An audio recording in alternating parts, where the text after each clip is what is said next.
2 ঘন্টার চুক্তিতে বিয়ে করেন মাদ্রাসার মুহতামিম ইসমত আলী আশিকি। বিয়ের কিছুক্ষণ পর মসজিদের ভেতরের সিঁড়ির ওপরে ওই নারীর সঙ্গে সহবাস করেন ইসমত আলী, যার পাহারাদার হিসেবে ছিলেন ওই মসজিদের ইমাম কফিল উদ্দিন। পরে বিয়ের 1 ঘন্টার মধ্যেই সহবাসের পর তালাকও প্রদান করেন ইসমত আলী।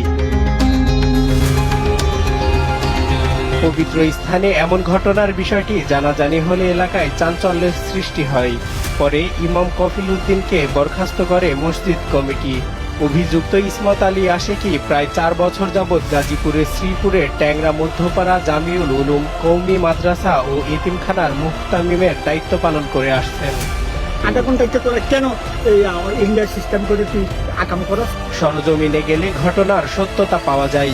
ভুক্তভোগী সূত্রে জানা যায়, নোয়াখালীর এক গৃহবধূকে ঝগড়াঝাটির পর তার স্বামী তাকে 3 তালাক প্রদান করেন। পরে ওই ব্যক্তির স্ত্রীকে চাচাতো ভাইয়ের নিকট গাজীপুরের শ্রীপুরে পাঠানো হয় বিজ্ঞ আলেমদের সঙ্গে পরামর্শ করার জন্য। পরবর্তীতে তালাকপ্রাপ্ত নারীকে মুহতামিম ইসমত আলী আশিকি হুজুরের কাছে নিয়ে আসেন তালাকের ফতোয়া জানার জন্য। এ সময় আশিকি হুজুর বলেন, ওই নারীকে উন্নত বিয়ে দেওয়া ছাড়া পূর্বের স্বামীর জন্য হালাল হবে না। আমি তো ওই জিনিসটা বুঝছি না যে একজন আলেম মানুষ, হে তো সবই বুঝে, সব জানে, আমি তো আর জানি না। হে জেনে শুনে কি আর হে ফাপ করবো? আলেম মানুষ হলো আল্লাহর ঘরের ভিতরে, সে মসজিদের ভিতরে শির ঘরে এত বড় কাজ করাতে হে এটা ভুল হয়েছে। ভুক্তভোগী নারীকে কুমতলবে ইমামের সহযোগিতায় হিল্লা বিয়ে নামক খেলা শুরু করেন ইসমত আলী আশিকি। পরে নিজেই বিয়েও করেন ওই তালাকপ্রাপ্ত স্ত্রীকে। বিয়ের পর মসজিদের ভেতরেই সিঁড়ির ওপরে সহবাস করেন তিনি। শারীরিক মিলনের পর মসজিদে থাকা অবস্থায় ওই নারীকে তালাক প্রদানও করা হয়। পরে ওই নারীকে পূর্বের স্বামীর সঙ্গে সংসার করতে পারবে বলে ফতোয়া জারি করেন ইসমত আলী আশিকি।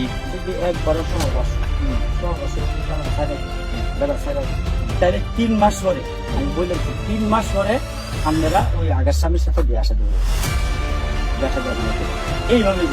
এ বিষয়ে অভিযুক্ত ইসমত আলী আশিকের কাছে জানতে চাইলে তিনি সম্পূর্ণরূপে অস্বীকার করে বলেন, আমার নিকট তারা এসেছিল, পরে অনুরোধ করলে আমি ওই নারীকে আরেকজনের মাধ্যমে হালাল করে দিয়েছি।